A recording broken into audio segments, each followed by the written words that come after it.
The private hangar hummed with wealth. A $60 million jet gleamed under stadium lights. Billionaire Richard Vaughn stood by the wing, checking his watch. Beneath the gear, a janitor scrubbed oil. His sleeve rode up, revealing a faded pilot's tattoo. Vaughn noticed and laughed. "You're just a janitor, buddy. Don't pretend you know how to fly." Guests snickered. The janitor kept scrubbing, silent. 5 minutes later, the chief pilot screamed a warning. The jet was grounded. Vaughn froze. He looked at the janitor's tattoo again. This time, not with laughter, but with absolute paralyzing terror. The man holding the dirty rag was his only hope. His name was Daniel Cross, 49 years old with silver streaking through his dark hair like veins of iron, a face weathered by grief and resilience, and eyes that constantly scanned the horizon even when he was inside a building. He was a single father. His entire universe, his reason for breathing, was his 13-year-old daughter, Ava. Ava was currently sitting in the small, glass-walled waiting area of the private airfield's staff canteen, finishing her algebra homework. The room smelled of stale coffee and industrial floor wax. She watched her dad through the window, worrying about his back, worrying about how tired he looked. She saw him rub his knee when he thought no one was looking. She knew who he used to be.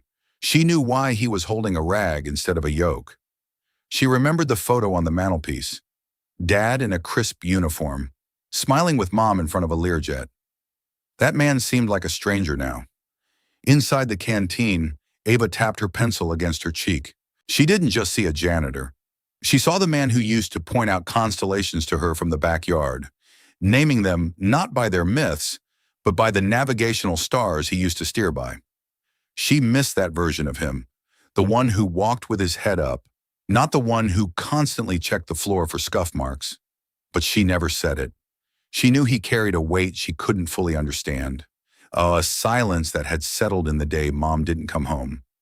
She studied harder so one day she could buy him a plane of his own, even if he never flew it again. Daniel wasn't just a cleaner, he was a contract ground support technician and sanitation specialist. It was a fancy title for a man who wiped grease off struts, polished chrome until his fingers bled, and emptied the chemical toilets of the rich and famous. It was a job that made him invisible. People looked right through him, seeing only the uniform, never the man. But 18 years ago, Daniel Cross was a different man. He was a senior commercial captain, rated for light jets and business aviation. He had logged over 12,000 hours in the sky. He had flown through hurricanes to deliver transplant organs, battling crosswinds that would ground lesser pilots. He had landed safely with an engine fire over the Rockies, gliding a burning bird onto a frozen strip of tarmac without scratching the paint. He knew the sky better than he knew the ground. He knew the language of the wind and the whisper of turbines. He missed the vibration of the yoke in his hands, the way the world looked peaceful from 40,000 feet. But he missed his wife more. Then came the night that changed everything. The phone call at 2 a.m., the flashing red and blue lights reflecting off the wet pavement, the drunk driver who took his wife in a split second of metal and glass. Daniel was left alone with a 4-year-old Ava. The grief was a physical weight, heavy and suffocating, like a high G turn that never ended. The demands of a pilot's life, the erratic schedules, the days away from home, the constant risk, the nights spent in lonely hotel rooms wondering if his daughter was okay, became impossible. Ava needed a father who was there every single night to tuck her in. She needed stability, not a postcard from another city. She needed someone to braid her hair and help with math, not a voice on the phone. So Daniel made the choice. He didn't lose his license. It was still valid, kept current with painful annual medicals, tucked away in a drawer he rarely opened because it hurt too much. He surrendered his career. He traded the captain's bars for a high-visibility vest. He took a job at the private hangar because the hours were fixed, the pay was steady, and he could be at the school gate at 3:15 p.m. every single day. He humbled himself for the love of his daughter. He took the insults, the low pay, and the invisibility because it meant Ava had a dad. The man standing above him was Richard Vaughn, 54 years old, a tech billionaire who had made his fortune in aggressive software acquisitions. He was a man who owned the world and expected it to bend to his will. He wore suits that cost more than Daniel's car. He knew nothing about aviation physics. He couldn't tell a flap from an aileron, But he loved the status of owning a jet. He treated his flight crew like Uber drivers and his ground crew like furniture. To him, people were assets or liabilities, nothing in between. Today was a critical day for Vaughn. He was flying to Tokyo to sign a merger that would double his net worth. His stress levels were peaking. He needed everything to be perfect. He was pacing around his Gulfstream G650ER like a nervous tiger, looking for flaws, looking for someone to blame for his own anxiety. He had already fired a caterer that morning for bringing the wrong brand of sparkling water. Daniel was on his knees near the main landing gear, carefully removing a spot of hydraulic fluid that had dripped during the refueling. The concrete was cold and hard against his knees. He worked with the precision of a man who respected the machine, even if he wasn't flying it. He treated the landing gear with the same care he used to treat his own aircraft, checking the hydraulic lines for wear as he wiped them down, a habit he couldn't break. The hangar was buzzing with frantic activity. Fuel trucks were retreating, their heavy hoses coiled like snakes. Catering vans were loading trays of lobster, Wagyu beef, and vintage champagne. The air smelled of Jet A1 fuel and money. Richard Vaughn walked around the aircraft, running his hand along the fuselage looking for dust motes. He stopped when he saw Daniel near the wheel well. "Hey!" Richard barked, his voice echoing off the metal walls. "You! Watch the paint! That finish is custom pearl. It costs more than your house." Daniel paused. He looked up calmly, his face a mask of professional detachment. "I'm using a microfiber cloth, sir. No scratches, just removing a hydraulic drip so it doesn't stain the strut." "Just be careful," Richard snapped, adjusting his expensive Italian silk tie. "I don't want grease on the struts either. Appearance is everything.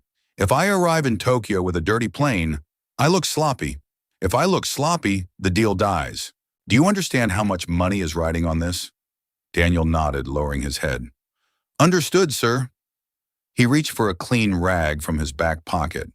As he extended his arm to wipe a high spot on the strut, his sleeve rode up. The tattoo was revealed. It was on the inside of his right forearm.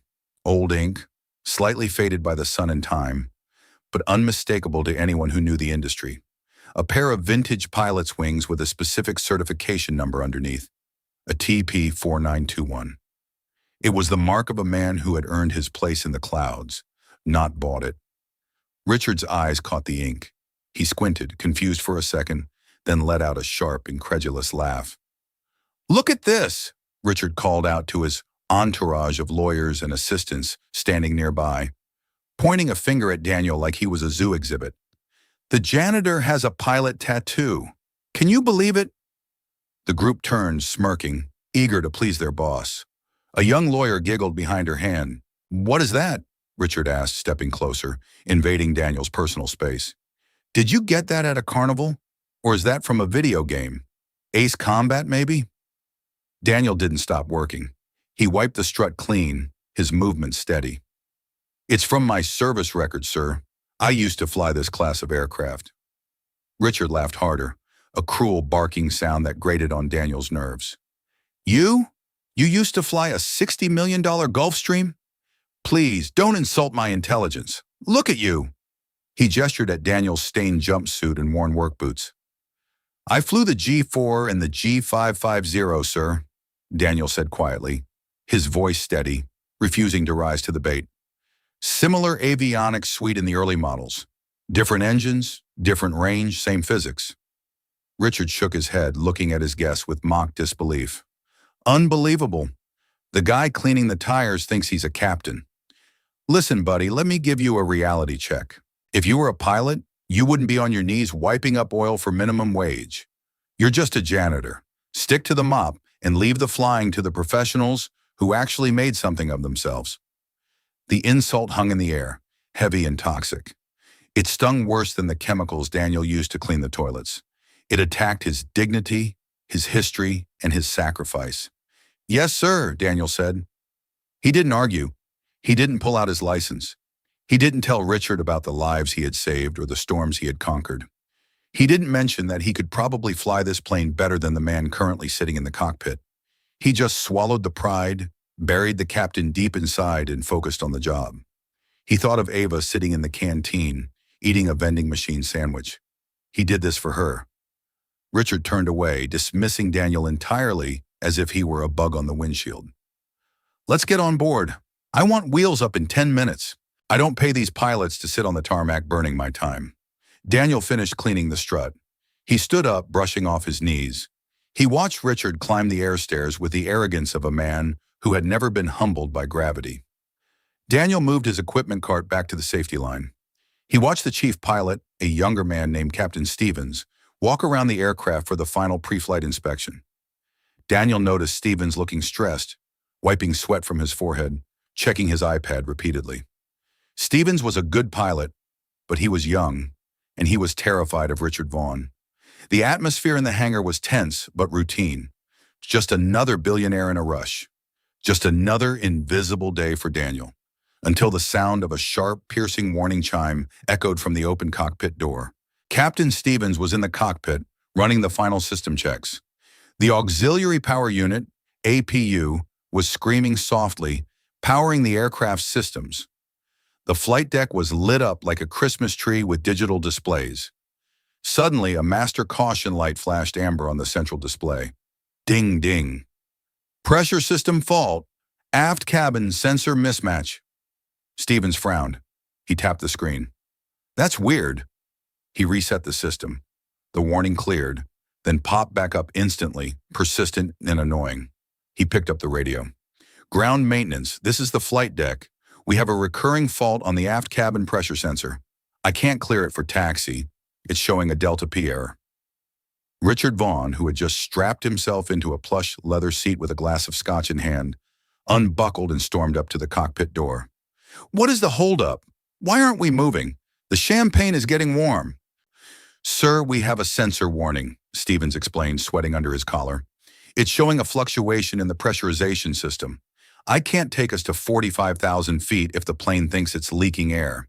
The safety interlocks won't allow the outflow valve to close properly. It's a no-go item. Fix it, Richard yelled, his face turning red. Reset the computer. Reboot the damn thing. I did, sir. It keeps coming back. It thinks the cabin is already at altitude pressure while we're on the ground. The computer thinks we are at 10,000 feet. The ground maintenance lead, a hurried, overworked man named Gary, ran up the stairs with a laptop. He plugged into the maintenance port. He checked the readout. He shook his head. It looks like a faulty sensor unit. The voltage is all over the place. We might have to swap it out. I don't have one in stock. We have to order it from Savannah. How long? Richard demanded. If we fly it in, maybe 6 hours. Installation takes another 2. That's an 8-hour delay minimum. 8 hours, Richard exploded. He threw his hands up.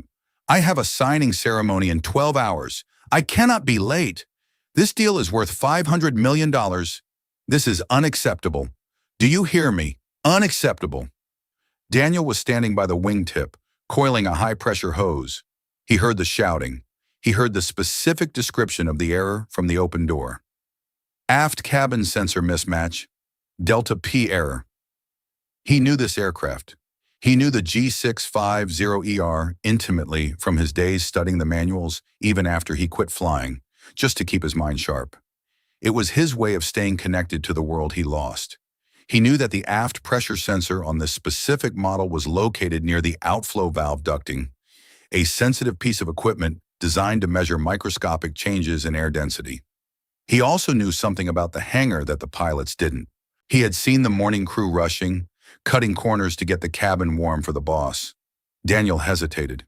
He remembered the insult. You're just a janitor. He should just walk away. It wasn't his problem. Let them wait 8 hours. Let Richard lose his temper. Let the billionaire feel what it's like to be helpless. But then he looked at the aircraft. It was a beautiful machine. It didn't deserve to be grounded for a misunderstanding. And he looked at young Captain Stevens, who looked terrified of losing his job. Stevens had a kid, too. Daniel had seen the photo in his flight bag. Daniel sighed. He dropped the hose. He walked over to the bottom of the air stairs. He didn't climb up. He stood at the bottom, respecting the boundary between the ground and the sky. He caught Captain Stevens' eye as the pilot looked down in despair. Captain, Daniel said softly. Stevens looked down, annoyed. Not now, Mike. We have a crisis. Go empty the trash later. Honor. Is it the aft zone 2 sensor reading a high temp differential? Daniel asked quietly, using the specific technical nomenclature. Stevens froze. He blinked. How did you know that? I didn't say zone 2. I just said pressure sensor. I heard the APU running hot earlier, Daniel said, keeping his voice low so Richard wouldn't hear him immediately. And I saw where the ground crew positioned the external heater unit this morning. They pointed it directly at the rear fuselage panel to warm up the cabin for the boss. Stevens looked confused. So? We heat the cabin all the time. The sensor isn't broken, Daniel explained, his voice slipping into the authoritative, calm tone of a veteran captain instructing a junior officer. It's heat-soaked. The external heater blew hot air directly onto the external static port for 2 hours. The sensor thinks the outside air is 100 degrees, while the internal air is 70. It's creating a false differential logic error. Daniel pointed to the rear of the plane. The G650's environmental control system logic prioritizes the external static port data during the pre-flight sequence to calibrate the cabin pressure differential. Daniel continued, his voice steady. If that port is reading a thermal anomaly, the safety valve locks open to prevent what it thinks is a rapid decompression event on the ground. It's a fail-safe designed to protect the airframe, but right now it's protecting you from a threat that doesn't exist.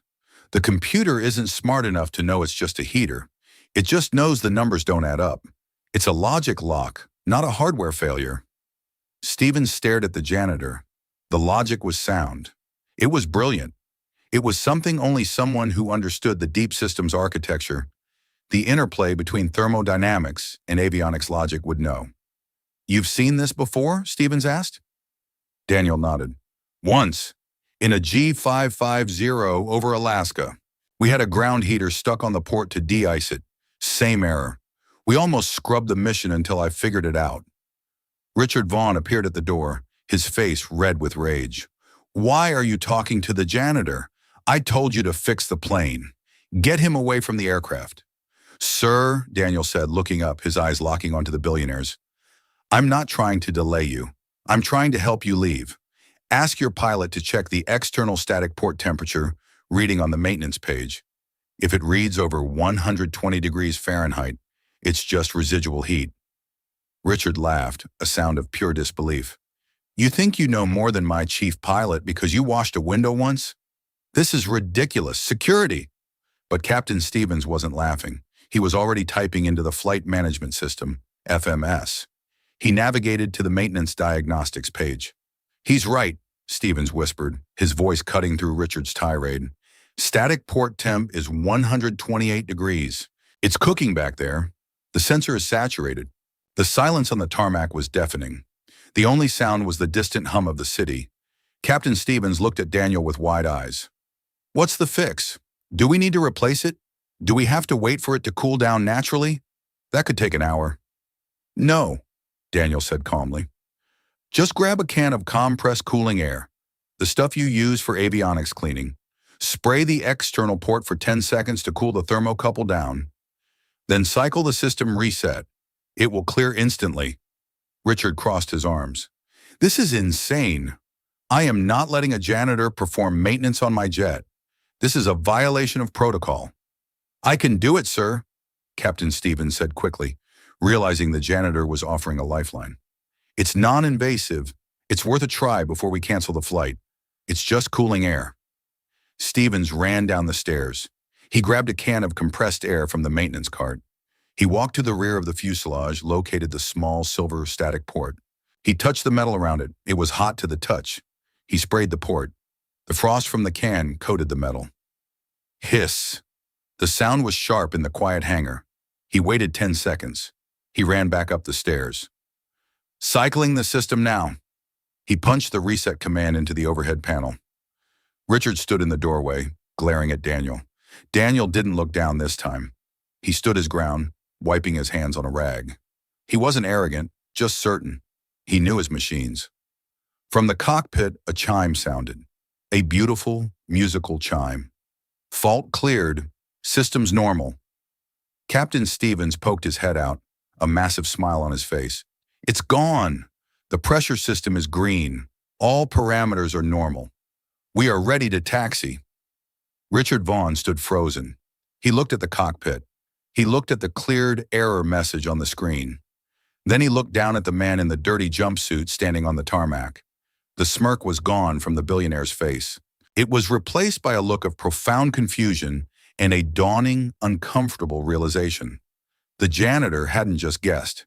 He had diagnosed a complex thermal logic avionics error in 30 seconds, without looking at a computer screen. He had solved a problem that stumped the professionals.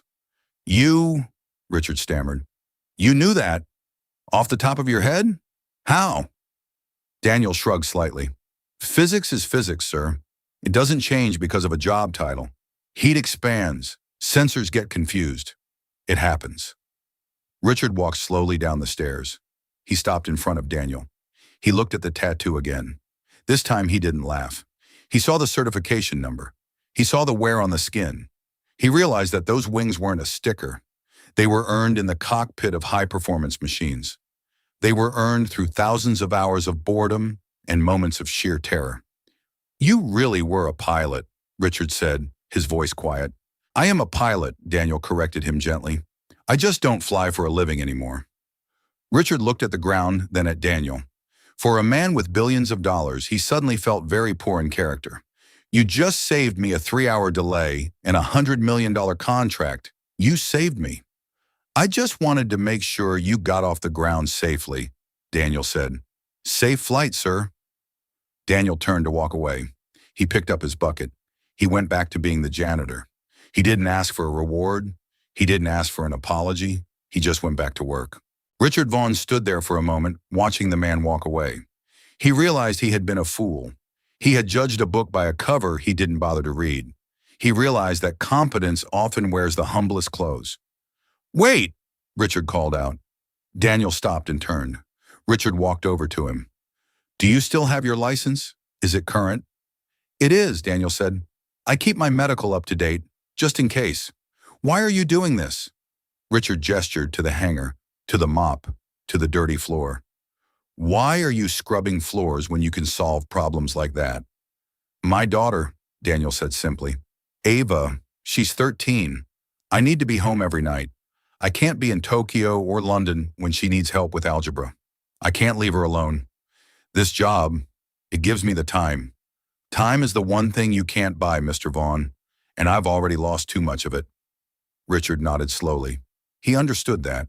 He had missed his own children's lives chasing deals. He looked at Daniel with a new, deep respect.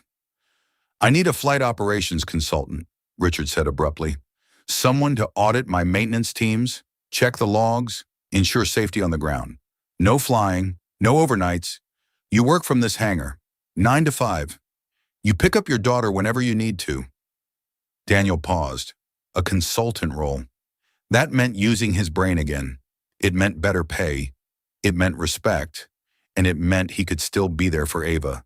It meant he didn't have to scrub oil off his knees anymore. "I can't travel," Daniel repeated.